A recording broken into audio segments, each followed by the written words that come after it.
Hello everyone, welcome to my channel. তো তোমরা সবাই কেমন আছো?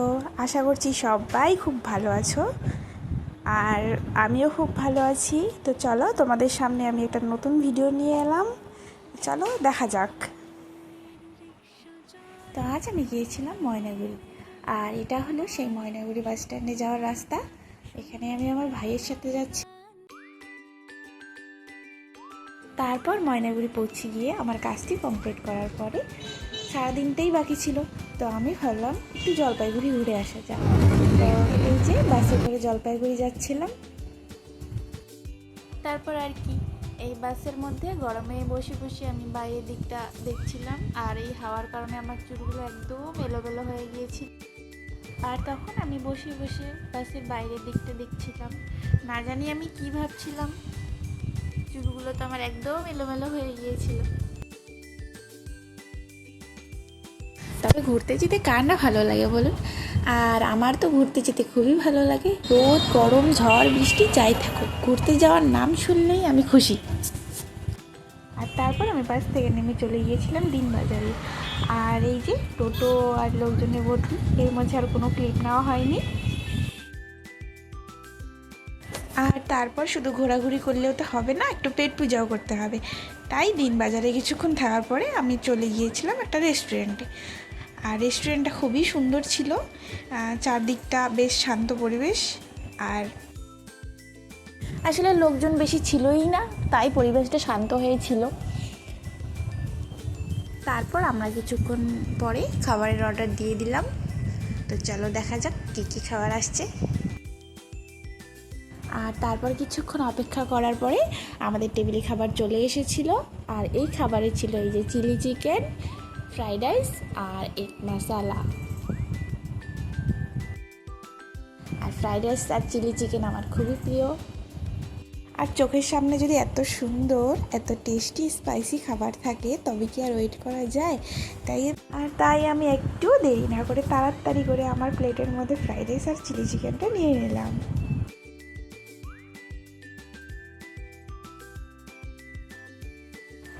আর সত্যি বলতে এই রেস্টুরেন্টের খাবার আমার খুবই ভালো লাগে। দেখতে না যতটা সুন্দর লাগছিল, খেতেও ততটাই টেস্টি ছিল।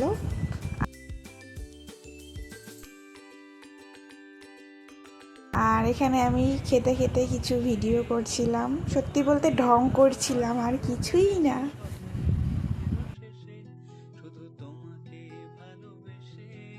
আর এখানে ভিডিও করতে করতে আমি গল্প করছিলাম, আর মাঝে মাঝে দু একটা ভাত মুখে দিচ্ছিলাম, যেহেতু আমার খাওয়া শেষ তাই।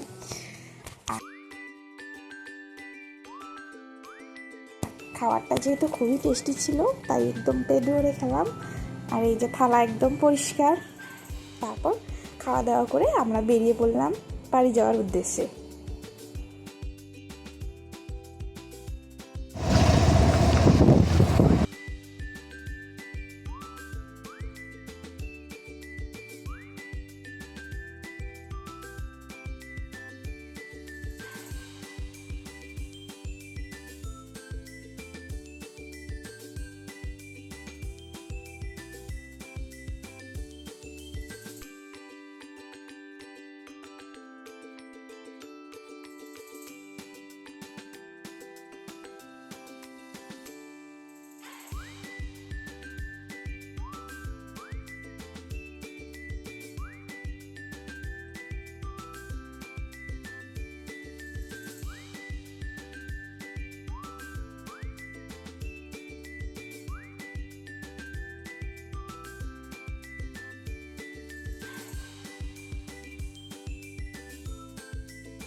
আর এটা হলো তিস্তা ব্রিজ। সেই তিস্তা ব্রিজে উঠতে না উঠতেই এখানে একটা ঘোড়া ছিল, ঘোড়াটা আমি দেখতে পাইনি, তো পরে দেখতে পেলাম ঘোড়াটা খুবই সুন্দর, কি সুন্দর। আর এই যে পিছনে লোক দুটো বসে আছে, আমি ঘোড়ার গাড়ি দেখিনি সত্যি বলতে।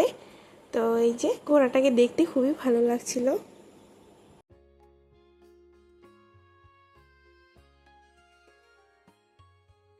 আর এটা হলো তিস্তা ব্রিজ। তিস্তা ব্রিজের চারদিকে এই যে জল আর জল, খুবই সুন্দর লাগছিল, নীল আকাশ, নিচে এত জল, সত্যি দেখতে মানে অসাধারণ লাগছিল।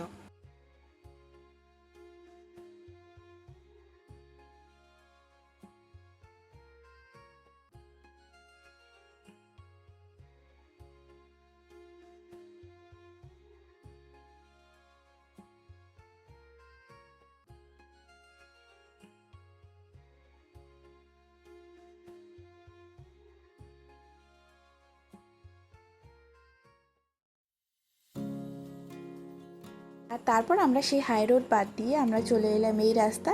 এই জায়গাটার নাম দমনি। এই জায়গাটায় মানুষ মানে কি বলবো, এটা হচ্ছে একটা চায়ের আড্ডাখানা। বিকেলবেলা সবাই এখানে চা খেতে চলে এসে সুখ দুঃখের গল্প করে। তো আমিও মাঝে মাঝে আসি এই জায়গাটা খুবই সুন্দর লাগে। বেশ তিস্তার পাশে হাওয়া খাওয়ার জন্য মনোরম পরিবেশ, সুখ দুঃখের গল্পের জন্যও ভালো পরিবেশটা, একদম দারুণ।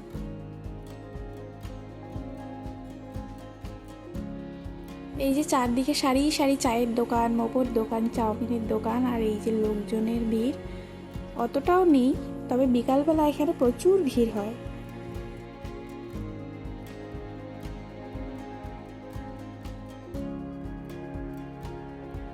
আর চারদিকে দেখা যাচ্ছে ধান ক্ষেত আর ধান ক্ষেত, আর রাস্তার পাশে এই যে ছোট ছোট গরু।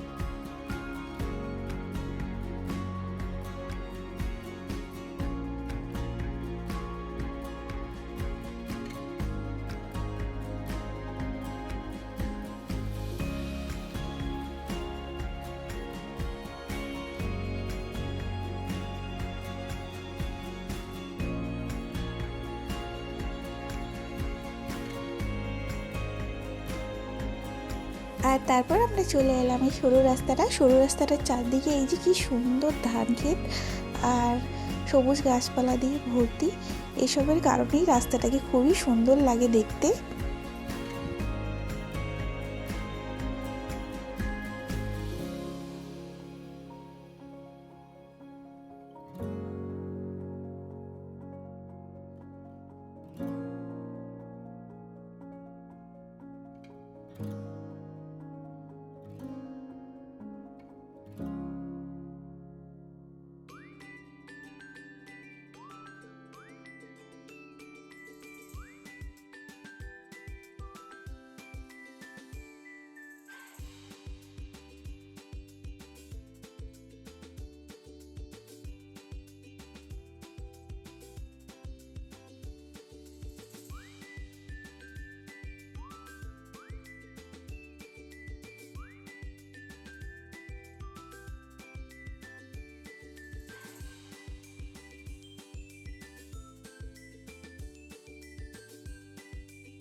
আর এই যে বিকেলের সূর্য আর সাথে ধান ক্ষেত, কি দারুণ লাগছে দেখতে।